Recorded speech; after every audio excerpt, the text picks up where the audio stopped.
నూతన సంవత్సర శుభాకాంక్షలు మీ అందరికీ కూడా. ఈ కొత్త సంవత్సరం మనమందరం కూడా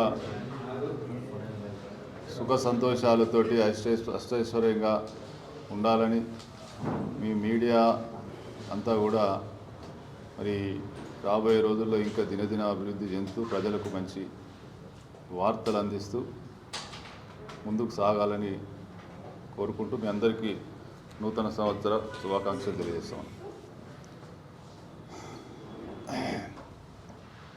10 సంవత్సరాలు ఈ రాష్ట్రాన్ని పందుకొక్కులాగా దోసుకొని ఒకే కుటుంబం, అందులో ముఖ్యంగా కేటీ రామారావు అయినటైన 10 సంవత్సరాలు అంతకుముందు తెలంగాణ ఉద్యమంలో సిరిసిల్ల నుంచి మరి ఉద్యమంలో చురుకుగా పాల్గొన్న కేకే మహేందర్ రెడ్డి టికెట్ తండ్రి అధ్యక్షుడు అయినంత మాత్రాన మరి కేకే మహేందర్ రెడ్డి టికెట్ దొంగతనంగా ఆయన కష్టార్జితాన్ని కాకుండా గుంజుకొని దొంగ ఓట్లతోటి దొంగదారిన స్వల్ప మెజార్టీతోటి స్వల్పంగా గెలిచి ఈరోజు 14 నుంచి 2023 దాకా అధికార దుర్వినియోగానికి పాల్పడి పందికొక్కులాగా దోసుకొని ముఖ్యంగా సిరిసిల్ల ప్రాంతంలో మానేరు ఇసుకను దొంగతనం చేసి దోసుకొని అడ్డం వచ్చి ఆ దొంగతనం 100 లారీలు 1000 లారీలు దొంగతనంగా దోసుకుంటా ఉంటే ఆ దోపకాన్ని అడ్డుకున్నటువంటి నేరేళ్ల దళితులను లారీలతో తొక్కి చంపి ఇటువంటి దురాఘాతానికి దోచుకోవడానికి కారకుడైనటువంటి కేటీ రామారావు ఇలా మరి రాహుల్ గాంధీ గారి మీద, రేవంత్ రెడ్డి గారి మీద ఇష్టం వచ్చినట్టు మాట్లాడుతూ ఉంటాడు. అసలు ముందు నిన్ను ఈ సిరిసిల్ల మానేరు వాగొడ్డుకు ఉరిదీయాలను చేసిన కథలకు, నువ్వు చేసిన దురాఘాతానికి, నువ్వు చేసిన దోపిడీకి సిరిసిల్ల వాగొడ్డుకు నిన్ను ఉరిదీయాలని చెప్తా ఉన్నావు. మా రాహుల్ గాంధీ గారు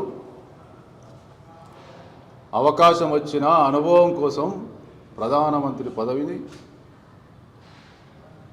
మరి ఆనాడు స్వీకరించకుండా ఈ దేశ ప్రజలకు సేవ చేయాలంటే మన్మోహన్ సింగ్ గారి నాయకత్వాన్ని ఆ రోజు బలపరుస్తూ తదనంతరం నేను అవకాశం వచ్చినప్పుడు చేస్తానని త్యాగం చేసినటువంటి గొప్ప మనసున్న మా రాహుల్ గాంధీ గారి మీద ఉరితీసినటువంటి మాట్లాడే నువ్వు దొంగదారిన దొడ్డిదారిన అమెరికా నుంచి వచ్చి నీ తండ్రి నీ అయ్యా అధ్యక్షుడైనంత మాత్రాన నీ ఉద్యమానికి సంబంధం లేకుండా నువ్వు టికెట్ తీసుకొని ఇవాళ బల్బుతోటి అహంకారంతో 10 ఏళ్ళు దోచుకున్నటువంటి ఆ సొమ్ము ఇవాళ నీకు ఆ బల్బుని తీసుకొచ్చింది. ఖబర్దార్ కేటీ రామారావు చెప్తా ఉన్నాడు. సిరిసిల్లల కాదు, ఏడ దొరుకుతా ఆడ బజార్లో ఉరికిస్తాం ఇటువంటి ఇంకొకసారి మాట్లాడుతుంది. కాంగ్రెస్ నాయకుల కార్యకర్తల సత్తా ఏందో రుచి చూడబుద్ధి అయితే నీ బల్బు నిన్ను ఉరికించేదాకా తీసుకెళ్తుంది బిడ్డ, ఖబర్దారని హెచ్చరిస్తూ ఉన్నాం. ఇంకొకసారి ఈ బల్బు మాటలు మాట్లాడితే, అహంకారమైనటువంటి మాటలు మాట్లాడితే ఏం నీ జాగీర్ అనుకుంటున్నావా? ఒక ముఖ్యమంత్రి గారిని పట్టుకొని దేశానికి త్యాగం చేసి ఈ దేశాన్ని అభివృద్ధి పథంలో నడిపించడానికి కారకులైనటువంటి గాంధీ కుటుంబానికి సంబంధించిన రాహుల్ గాంధీ గారి మీద నువ్వు ఏది వాడితే అది మాట్లాడితే కాంగ్రెస్ కార్యకర్తలు చూస్తూ ఊరుకుంటారు అనుకుంటే ఖబర్దార్ కేటీ రామారావు, రాబోయే రోజుల్లో కాంగ్రెస్ కార్యకర్తలు తరిమి కొడతాం బజార్లో హెచ్చరిస్తూ ఉన్నాం. హామీల గురించి మాట్లాడే ముఖం హామీది. డబుల్ బెడ్రూమ్లు ఇస్తాను 10 సంవత్సరాలు మోసం చేసి ఎన్ని డబుల్ బెడ్రూమ్లు కట్టిరా? దళితులకు 3 ఎకరాలు ఇస్తాం, ఏది పడితే అది మాట్లాడి ఎట్లా పడితే అట్లా మాట్లాడి 10 సంవత్సరాలు ప్రజలను మోసం చేసిన జాలక ఇలా లక్షల కోట్ల రూపాయలు దోసుకొని ఈ రాష్ట్రాన్ని దివాళా తీయడానికి కారకులైనటువంటి మీరు ఇలా మేము దివాళా తీసినటువంటి రాష్ట్రాన్ని అప్పచెప్పినప్పుడు కూడా ఇచ్చిన హామీలను నెరవేర్చడానికి శాయశక్తుల కృషి చేస్తూ ఇలా సాధ్యమైనంత 6 గ్యారెంటీలు 4 గ్యారెంటీలు అమలుపరుస్తూ ప్రజలకు జవాబుదారీతనంగా ఉన్నటువంటి మా రేవంత్ రెడ్డి గారి ప్రభుత్వం మీద రేవంత్ రెడ్డి గారి మీద మాట్లాడితే కర్రు కాల్చి వాత పెడతాం బిడ్డ ఖబర్దారని చెప్తా ఉన్నాం. ఏం అహంకారం, ఏమా దొరతనం,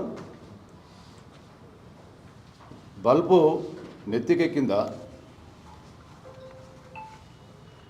కాంగ్రెస్ కార్యకర్తలు కన్నెర్ర చేస్తే ఎక్కడుంటావో ఒకసారి ఆలోచించుకోమని చెప్తా ఉన్నాం. రేవంత్ రెడ్డి గారి నాయకత్వంలో ఈరోజు అభివృద్ధి సంక్షేమం అనేది 2 కళ్ళుగా ఎన్ని ఇబ్బందులైనా ముందుకెళ్తూ ఉంటే సహించలేక ప్రజలు బ్రహ్మరథం పడుతూ ఉన్నారు. సర్పంచ్ ఎలక్షన్లో పెద్ద ఎత్తున ఇలా కాంగ్రెస్ బలపరిచినటువంటి అభ్యర్థులు గెలిచిండ్రు. రేపు ఇంకా అసలు మాకు ఉనికి లేని పరిస్థితి ఉందని చెప్పి ఫ్రస్ట్రేషన్ నువ్వు ఏది పడుతుంది మాట్లాడితే చూస్తూ ఊరుకోం బిడ్డ ఖబర్దారని హెచ్చరిస్తూ ఉన్నాం. రా సిరిసిల్ల రా, ఇదే విధమైన అహంకారంతో మాట్లాడితే బిడ్డ బంధించి కొడతాం, ఖబర్దార్ అని చెప్పి హెచ్చరిస్తూ ఉన్నాం. ఇప్పటికైనా ఒళ్ళు నోరు దగ్గర పెట్టుకొని మాట్లాడాలి కేటీఆర్ అని చెప్పి హెచ్చరిస్తూ ఉన్నాం. ఒక ముఖ్యమంత్రి గారిని ఏది పడుతుంది, రాహుల్ గాంధీ గారిని ఏది పడుతుంది జాగిర్ అనుకుంటున్నాం. తెలంగాణ రాష్ట్రాన్ని ఇలా పరిపాలిస్తున్నది కాంగ్రెస్ ప్రభుత్వం రేవంత్ రెడ్డి గారి నాయకత్వంలో. రేవంత్ రెడ్డి గారి నాయకత్వంలో ఇలా ప్రజలంతా ఓటు వేసి మీ దరిద్ర పాలనను తరిమి కొట్టి ఇలా ప్రజాపాలన కోసం ఇలా ప్రజలు బ్రహ్మరథం బట్టి ఇలా మేము తీసుకొస్తే ఇలా ప్రజలు ఆశీర్వదించి అన్ని ఎలక్షన్లో మా యొక్క పనితీరుకు ఇలా సమాధానం ఇస్తూ ఉన్నారు ప్రజలు. చాతనైతే తప్పును ఒప్పుకో. నీ యొక్క బతుకు మీ యొక్క బండారం ఎవరో బయట పెట్టాల్సిన అవసరం లేదు. నీ ఇంట్లో నీ సొంత కుటుంబ సభ్యురాలు నీ చెల్లెని మీ బండారం బయట పెడతా ఉన్నారు. నీ అయ్యా అసెంబ్లీకి రాకపోతే నీ పార్టీ మనుగడే లేదు, అసలు మీరు పనికిరారని ఆమె చెప్తా ఉన్నది. మీరు చేసినటువంటి దోపిడంతా కూడా ఆమె బయట పెడతా ఉన్నది. సిగ్గు లేకుండా కేసీఆర్ అసెంబ్లీలో మాట్లాడితే ఆత్మహత్య చేసుకుంటూ ఏం మాట్లాడుతున్నావా? కేసీఆర్కు జీతం ఇచ్చేదే అసెంబ్లీలో మాట్లాడమని, జీతం తీసుకొని ఇంట్లో వండుకుంటా ఇంకా దానికి కూడా నువ్వు ఉల్టా మాట్లాడుతావు. ఇప్పటికైనా చెప్తా ఉన్నాం, ఒళ్ళు నాలిక దగ్గర పెట్టుకోకపోతే కాంగ్రెస్ కార్యకర్తల కన్నెర్ర చేసి నీకు గుణపాఠం చెప్పే రోజు దగ్గరలో ఉంది కేటీఆర్ అని చెప్పి హెచ్చరిస్తా ఉన్నాం. హామీల గురించి మాట్లాడే అర్హత మీకుందా అని అడుగుతా ఉన్నాం. ఏ ఒక్క హామీనైనా నెరవేర్చేటువంటి ముఖం ఉందా మీకు గత 10 సంవత్సరాల్లో? అల్లుడే చేయడం అంటాడు, మేకలేడ కట్టేసుకుంటారు. ఎన్ని వాడుతూ అది ఏది పడుతుంది మాట్లాడింది కదా మీ అయ్యా. ఏమైనాయి? అల్లుడే ఎడవేండు, మేకలు ఎడవేనాయి, డబుల్ బెడ్రూమ్లు ఎడవేనాయి. 3 ఎకరాల భూమి మేము దళితులకు ఇచ్చి దాన్ని సాగు చేస్తాం.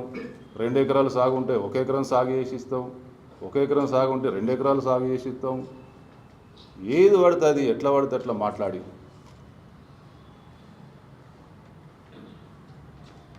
నిరుద్యోగులకు ఉద్యోగాలు వస్తాయి. 2014 తర్వాత తెలంగాణ వచ్చిన తర్వాత ఉద్యోగాలు వస్తాయి అంటే ఉద్యోగాలు ఇవ్వకుండా కనీసం జీతాలు కూడా, ఉద్యోగాల సంగతి దేవుడు ఎరుగు, 1వ తారీఖు జీతాలు ఇవ్వలేని పరిస్థితి తీసుకొచ్చినటువంటి చరిత్ర మీది. అటువంటి వాళ్ళు ఎలా 1వ తారీఖు జీతం ఇచ్చుకుంటూ మరి అప్పుల పాలు కుప్పలు చేసినటువంటి రాష్ట్రాన్ని దోచుకున్నప్పటికి కూడా మీరు 1వ తారీఖు జీతం ఇచ్చుకుంటూ ఇవాళ అన్ని సంక్షేమ కార్యక్రమాలను ఉద్యోగాలు దాదాపు 60,000 ఉద్యోగాలు ఇచ్చి అన్ని రకాలుగా అందరినీ కడుపులో పెట్టుకొని చూసుకుంటున్నటువంటి రేవంత్ రెడ్డి ప్రభుత్వం మీద నువ్వా మాట్లాడేది? ఇప్పటికైనా చెప్తున్నాం, కేటీ రామారావు ఒళ్ళు నాలిక దగ్గర పెట్టుకోకపోతే బజార్లో తరిమి కొట్టే రోజు వస్తుంది బిడ్డ, ఖబర్దార్ అని హెచ్చరిస్తూ ఉన్నాం. మరొకసారి చెప్తా ఉన్నాం, ఉరి తీసేయాల్సింది నువ్వు చేసిన దోపిడీకి, నువ్వు చేసినటువంటి అరాచకానికి నిన్ను సిరిసిల్ల మానేరు ఒడ్డుకు ఉరిదీయాల్సిందని చెప్పి మరొకసారి చెప్తా ఉన్నాం. మీరు ఇప్పటికైనా పద్ధతి మార్చుకోకపోతే ఖబర్దార్ అని చెప్పి హెచ్చరిస్తాం.